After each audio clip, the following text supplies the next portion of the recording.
What is the difference between the Viet Cong and the North Vietnamese Army?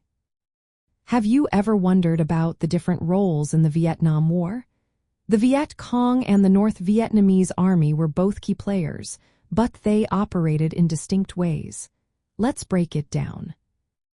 The Viet Cong, often referred to as the VC, was a broad organization created by North Vietnam.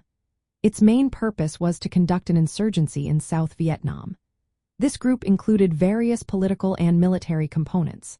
The military side of the Viet Cong was made up mostly of local guerrilla fighters. These fighters were often from South Vietnamese villages and were organized into small units like squads and platoons.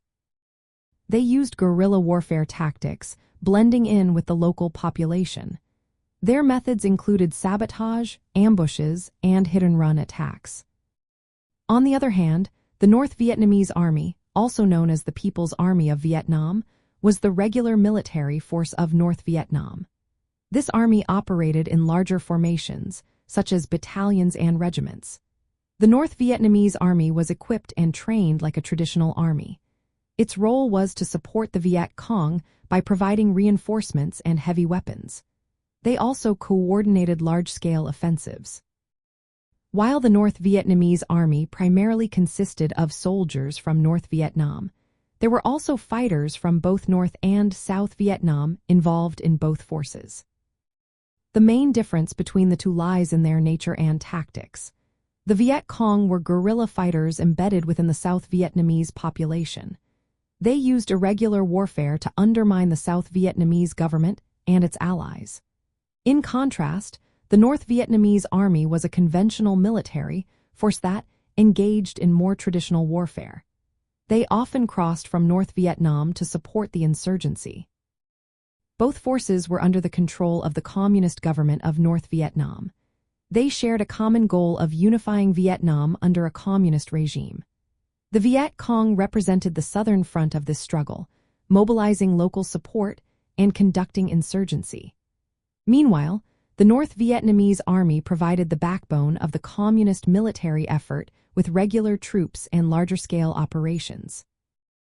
From a communist viewpoint, both the Viet Cong and the North Vietnamese Army were vital to the revolutionary struggle against colonialism and imperialism. Their combined efforts reflected the principle of Do Tron, which means to struggle. They integrated political and military strategies to achieve national liberation and socialist unification. The Viet Cong's guerrilla warfare complemented the North Vietnamese Army's conventional campaigns, creating a unified front against foreign intervention and the South Vietnamese regime. Understanding the distinction between the Viet Cong and the North Vietnamese Army clarifies how the communist movement in Vietnam sustained a prolonged conflict. The Viet Cong's ability to mobilize and operate within South Vietnam's population was essential for maintaining pressure and legitimacy. Meanwhile, the North Vietnamese Army's conventional strength allowed for decisive military victories.